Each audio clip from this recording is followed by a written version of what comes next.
2 જુલાઈ 2024ના દિવસે હાથરસમાં એક સાથે 2.5 લાખ લોકો ભોલે બાબા કરીને એક બાબાના પ્રવચન માટે, એમના સત્સંગ માટે ભેગા થયા હતા. ત્યાં દોડાદોડી થાય છે. એ દોડાદોડીના લીધે કચડાઈને 121 લોકોથી વધુએ પોતાના જીવ ગુમાવ્યા છે. 28થી વધારે લોકો ઘાયલ થયા છે, હજુ હોસ્પિટલમાં છે. એમાંથી ઘણા બધા તો સિરિયસલી ઘાયલ છે. ત્યારે મને તો એક જ પ્રશ્ન થાય છે કે આ ભોલે બાબા છે કોણ? એનો જવાબ જો તમે મેળવવા માંગતા હોય તો એના માટે ધ્યાનથી સાંભળજો. હું તમને એક વાત કહું.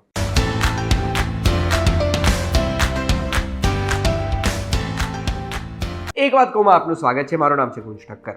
નારાયણ સાકાર હરી કે ભોલે બાબાને વર્ષ 2000માં પહેલી વખત જેલ થઈ હતી. હવે આ જેલ જે લઈ ગયા હતા ને, એનું કારણ શું હતું કે એક છોકરી હતી, એ છોકરીને કેન્સર હતું. તો એ એક દિવસ એકદમ જ બેભાન થઈ ગઈ. બેભાન થઈ પછી બાબાએ કંઈક કમાલ કર્યો અને એને પાછો હોશ આવી ગયો. તો એ ભાનમાં આવી જાય છે. પણ ભાનમાં આવે પછી થોડાક જ સમયમાં એ છોકરીનો જીવ જતો રહે છે આ કેન્સરના લીધે. જીવ જાય એના પછી એ છોકરીના પરિજનો અને બાબાના ઘણા બધા ફોલોઅર્સ એ છોકરીના અંતિમ સંસ્કાર કરવાની ના પાડે છે. અંતિમ સંસ્કાર કરવા નથી દેતા કે ભોલે બાબા આएंगे और इस लड़की को वापस जीवित करेंगे. એક જ નારો એ લગાડતા હતા.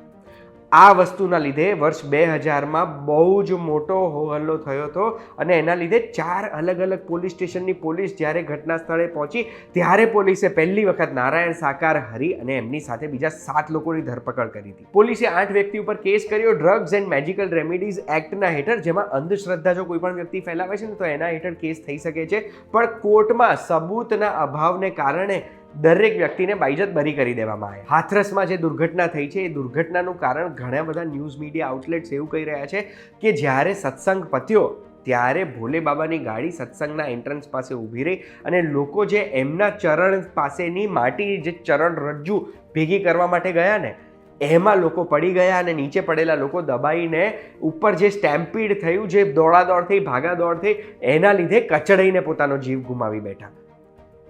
આ જ ભોલે બાબા કે નારાયણ સાકાર હરીનો જન્મ સૂરજપાલ જાતવના નામે થયો. કામ શું કરતો હતો સૂરજપાલ જાતવ? તો યુપી પોલીસનો હેડ કોન્સ્ટેબલ હતો 1990 સુધી એના ઇન્ટેલિજન્સ યુનિટમાં. પછી VRS એટલે વોલન્ટરી રિટાયરમેન્ટ સર્વિસનો લાભ લઈને 1990માં રિટાયરમેન્ટ લઈ લીધી.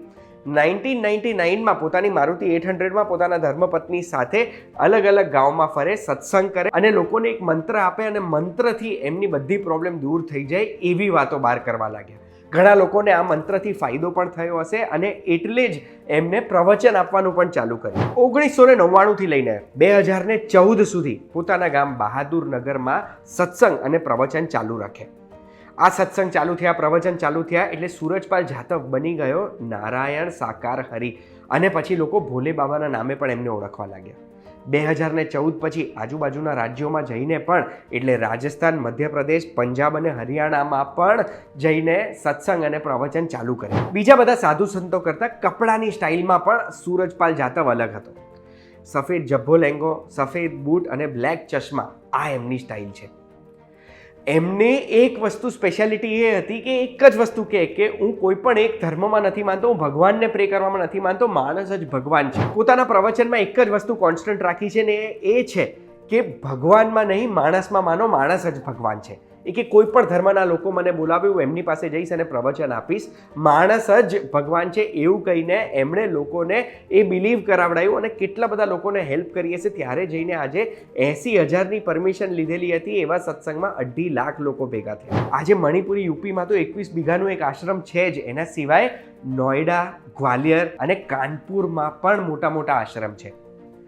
આ બધા આશ્રમ ક્યાંથી થયા એને કોઈને ખબર જ નથી, કારણ કે કોઈ પણ વ્યક્તિ જોડેથી દાન દક્ષિણા લેતા નથી ભોલે બાબા. અત્યારે જ્યારે હાથરસમાં 121થી વધુ લોકોએ પોતાનો જીવ ગુમાવ્યો છે, આ હું 121થી વધુ એટલે કહું છું કે બધી અલગ અલગ જગ્યાઓએ આંકડા અલગ અલગ બહાર આવી રહ્યા છે, પણ 121 તો ઓફિશિયલ આંકડો છે જ. આટલા લોકોએ જીવ ગુમાવ્યો છે ત્યારે FIRમાં પણ આ ભોલે બાબાનું નામ નથી. જેમની ઇવેન્ટ હતી, જેમની ચરણ રજ્જુ માટે, જેમનો પગ જે જગ્યાએ પડ્યો હતો ત્યાંની માટી કલેક્ટ કરવા માટે લોકોએ જે પડાપડી કરીને એ પડાપડીમાં 121 લોકોથી વધુ લોકોએ પોતાની જીવ ગુમાવ્યો છે. એ ભોલે બાબા આજે ક્યાં છે કોઈને ખબર નથી. એમના આશ્રમની બહાર પણ પોલીસ બંદોબસ્ત ગોઠવી દેવામાં આવ્યો છે. હવે યુપીમાં જે ઇન્વેસ્ટિગેશન થાય છે એનાથી જ ખબર પડશે આમાં વાંક કોનો હતો અને આ ભોલે બાબા પકડમાં આવે છે કે નહીં. પણ આ વિડીયોના માધ્યમથી મેં તમારા સુધી માહિતી પહોંચાડી હશે કે હાથરસમાં જે સત્સંગ થયું હતું એ ભોલે બાબા છે કોણ, અને એમની જો માહિતી તમને મળી ગઈ હોય, એમના વિશે કંઈક નવું જાણવા મળ્યું હોય તો બસ આવી જ વિડીયોઝ જોતા રહેજો VTV Gujarati.com પર. આપણે ફરી મળીશું.